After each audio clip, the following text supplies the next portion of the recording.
Hello, good people. Hello. Welcome back to another car conversation. Today I want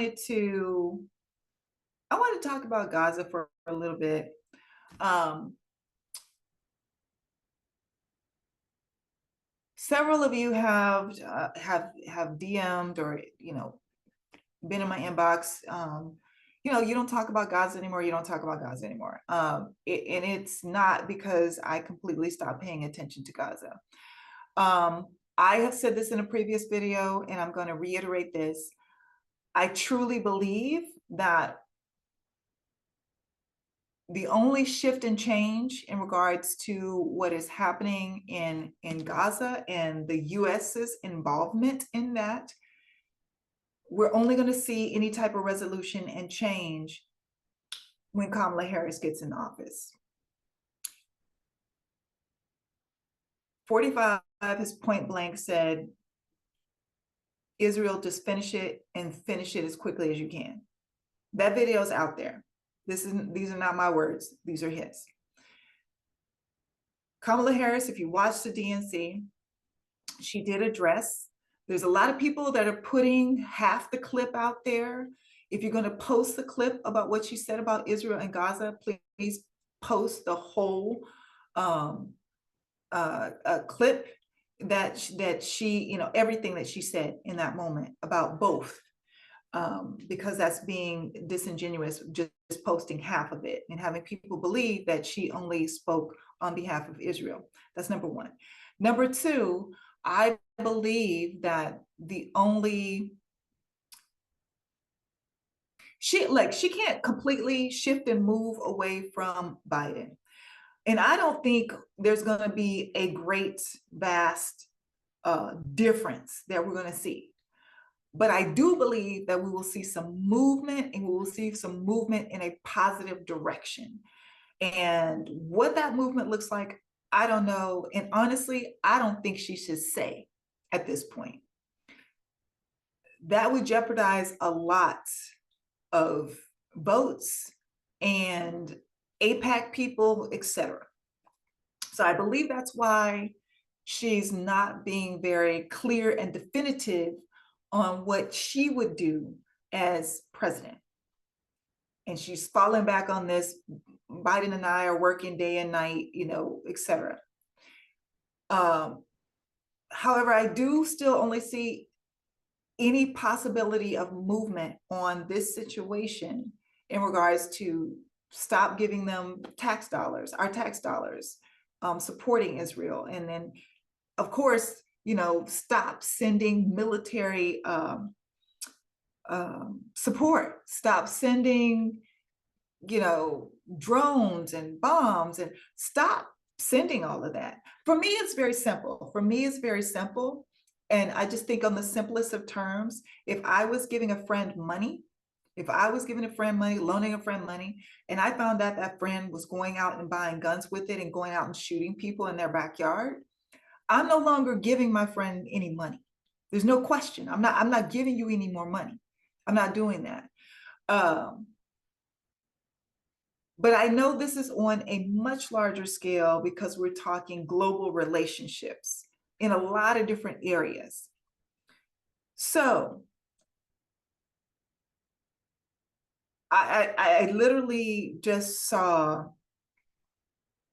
So I'm saying all this all to say, we have to be, unfortunately, we have to continue to be patient. We have to continue to push, for sure. We have to continue to push because we have seen some movement. We have seen some progress. So don't stop pushing. But we got to be a little more patient. And we've got to be a little more receptive and open to actually hearing what's being said. Because sometimes you have to read between the lines to hear what's being said, because a person might not be able to come out and fully express what they want to express in that moment. These are just my thoughts. But I'm with you. Literally today, I watched a video with this little girl who is maybe at, I don't know, 8, 9, 10, somewhere in that zone. She's losing her hair because of the stress. Because of the stress and trauma, she's losing her hair.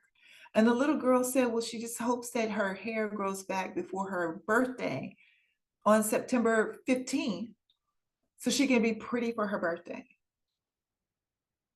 Everybody watching that video knows that's not going to happen. Her parent or parents, whomever's still alive, knows that's not going to happen if you see this little girl. It's just heartbreaking. I watched another video before I started to do this, where the people in this area of Gaza, I think it was northern Gaza, they were like literally just clamoring over and not, it wasn't a violent, wasn't fighting, but they were, you can tell they're in desperate need of food, in desperate need of food. I've seen babies with scabies. Smallpox is back, apparently. One young child has already been paralyzed by smallpox there. And all kind of diseases spreading because there's no sanitation, there's no clean water, there's no hygiene products for them to shower and clean. I watched videos of a couple of doctors actually over the weekend, talking about their experiences when they were there. And this one doctor was talking about another doctor who was being held by gunpoint by an Israeli officers and was tortured. And then once they finished torturing him, and I think this was over a couple of days, they allowed him to see his patients or treat his patients in the hospital, but he had to do so naked. They forced him to, degradation and humiliation and dehumanizing the person and forcing him to treat child patients in the nude. I saw the story about the one prisoner who, and I saw the video. The video exists, people, of these Israeli, whatever, tyrants, officers, taking him from the floor where it looks like everyone is trying to sleep and raping him. The cameras caught all this it was all caught on camera. Raping him with some apparatus. And then the Israeli military takes these 10 or so officers, segregates them, and then the people of Israel go and protest them being punished for raping a man, another human being with an apparatus. That's how crazy. That's how. There's no way to defend that. There's no way to defend that. So they protest. These military people are let out. Then you have one go on television, but keep a mask on his face, saying that you all should be supporting us in our effort. No, I'm not supporting you raping men. I'm not supporting that. So I'm with everybody. I've seen more dead children than I would have ever imagined I could possibly see in my lifetime. I've seen dismembered people, babies. I've saw a couple of beheaded babies. I've seen a mother, she was still pregnant and she had been burned so badly all over her body, but she was still alive and the baby was still alive. And they were trying to keep her alive, to keep the baby alive. So for any of you that are out there saying, these people don't have time, I am with you. I am with you. But like I said in a previous video, it's literally like at this point, right where we are right now in America, it's literally like we have to put our air mask on before we can help our family members.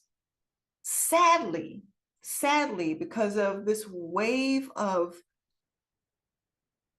dictators and fascism and etc., because of this wave, and this is not just in America, not just in Israel, not just in Russia, this is across the world.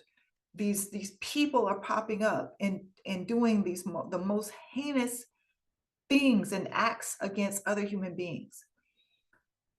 And right now we're fighting our own. We're fighting to keep our own menace to society out of office. So it's literally like we've got to put our own air mask on. And that air mask is Kamala Harris. Nothing is going to change. I will be shocked. I will be happily shocked if it changes before she gets in office. But at this point, all I see, the only hope I see in regards to this situation in Gaza and America drawing some sort of lines to where we're no longer supporting, financially supporting and militarily supporting a massacre. Ethnic cleansing is what it is. They're trying to wipe them off the face of the earth. That's specifically why they're harming more babies and more children and mothers. And I said this months ago. Their target is intentional. They don't want the next generation to be able to come about. Ethnic cleansing. We've got to put on the life, we got to put on the air mask. We've got to be able to breathe in order to help anybody else.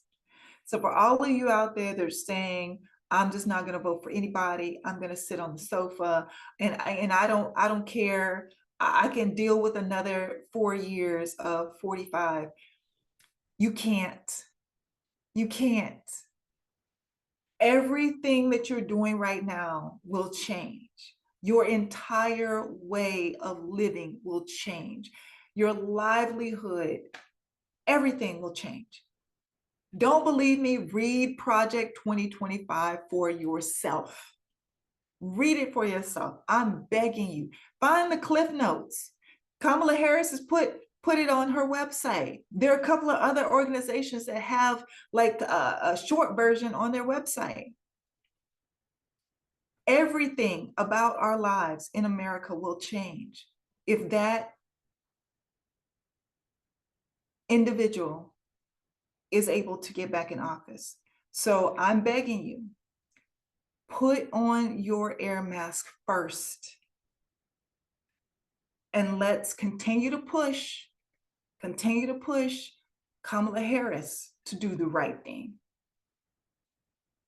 That's the best thing we can do. At this point, that's the best thing that I see that we can do for, as Americans, for the people of Gaza. I'll talk to y'all soon.